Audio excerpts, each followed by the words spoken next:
Hello guys, it's Hyena Armor here, and today we're going to be talking about the evolution of AK magazines. And before we begin, I'm just going to have a few disclaimers. I do not have a full set of the magazines. I do have some lookalikes or some that would be very close to what certain magazines would be.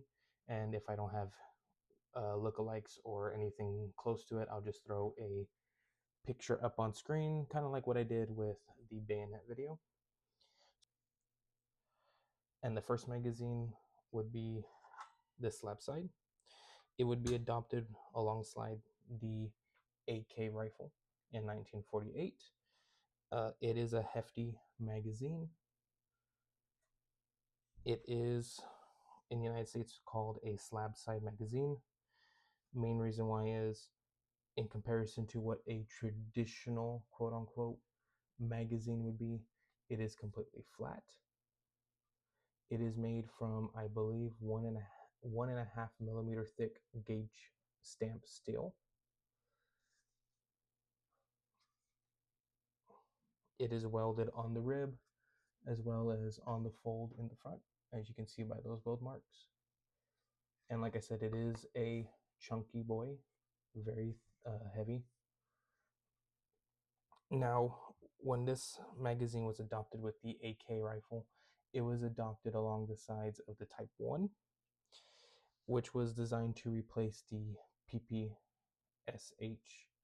41 and the PPS 43 submachine guns. So a soldier carrying like 3 or 4 of these magazines wasn't that much of a big deal burden for them. But once the AKM rolled out and they wanted a mass-produced, mass-issue rifle, this magazine would have a lot of problems. Issuing multiple magazines outside of what the Soviets considered standard for a submachine gun for that time period. These magazines, just the heft alone, made it where these were undesirable by the troops. So the Soviet Union in 1955 would adopt what we would consider the most iconic and traditional looking magazine. This is a ribbed magazine, and it gets that name because of the ribbing on the side of the magazine. And of course, like I said, the slab side doesn't really have that ribbing. Made in a very similar process, but instead of using 1.5 millimeter thick sheet metal, they use 1 millimeter thick sheet metal. It is much lighter, means that you can carry a lot more of these magazines. And similar to the slab side, you can see where the weld marks are on the front and on the back. Now you have a ribbed in the back version, and then you'll also see with some of the Chinese variants what is called a flat back or a shallow rib. This one's a Serbian model magazine.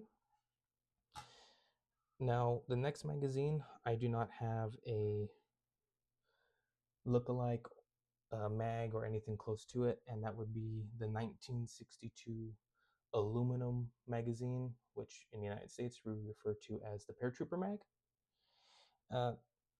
One of the problems with the steel magazines was that in Siberia, with guards and police, they noticed that when they would go out in the rain or in the snow, do their patrols, do their routine, come back into the warmth of the police station or the guard posts, the magazines had a tendency to rust on the inside. And when you have a steel follower and a steel body both getting rust, it means that the follower is going to have a hard time pushing the rounds up.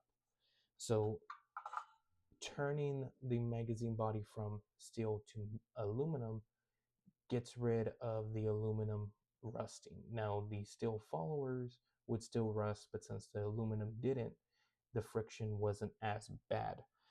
But the aluminum mags were considered less durable and caused the Soviet Union to look for a new mag.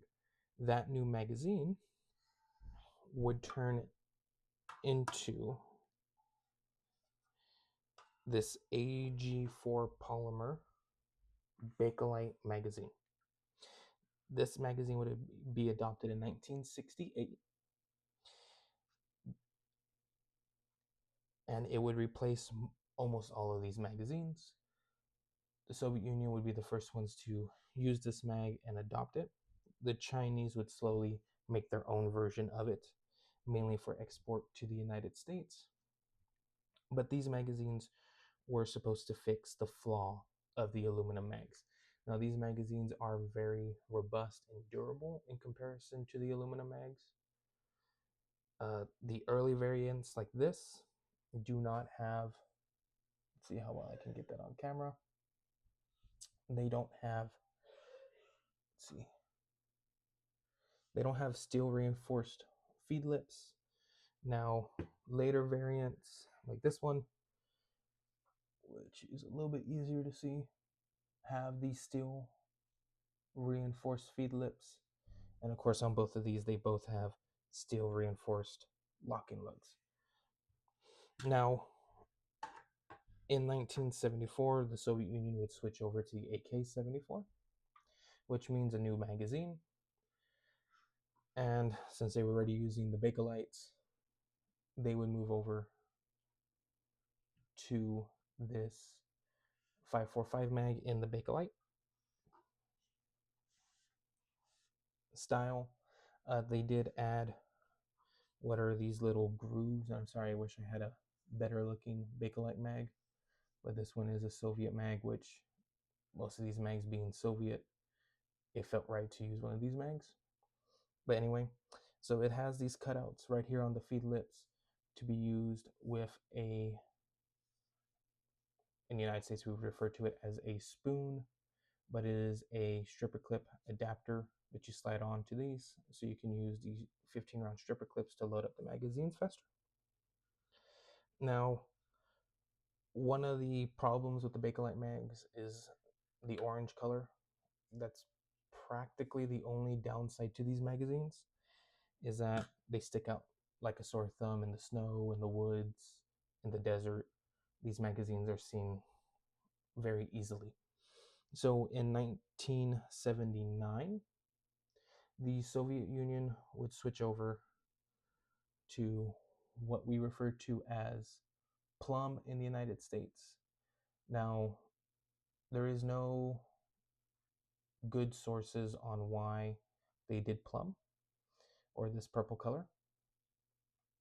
There's all kinds of speculations, from the black pigment that is used in the dye would be chemically mixing with the polymer would cause it to be brittle in the snow. There's some speculations that since there's no true black in nature, that there's no reason on having a fully black magazine, because that would also stick out like a sore thumb, which if that's the case, why would you use a black, what's the word I'm looking for? Why would your rifles be black with a black Cerakote? So again, it kind of goes against that kind of ideology. But we see Eshev's plum mags, and we also see Tula plum mags coming out. Now, in 1991, the Soviets would figure out how to make the black magazines. Now, this one isn't a true black, what we call in the United States. This is a Circle 10, but it's good for this representation. It's pretty much one of the, how the plum mags are made. These are made identically, the Russian true blacks. And then from 1991 all the way up to 2018 is when these mags will be made and being used. In 2018, now this one's just a stand-in, just like how the Circle 10 is. This is a Bosnian look-alike of an AK-12 mag. But in 2018, the Soviet or the Russians would adopt the AK-12 magazine, It does have a window for bullets, but yeah, it is a very sought after mag. Everyone's wanting them, so that's the best I can do for the video. But yeah, this is just a small overview of AK magazines and their evolution. Thank you so much for watching. If you liked this video, please subscribe and hit the like button. Thank you.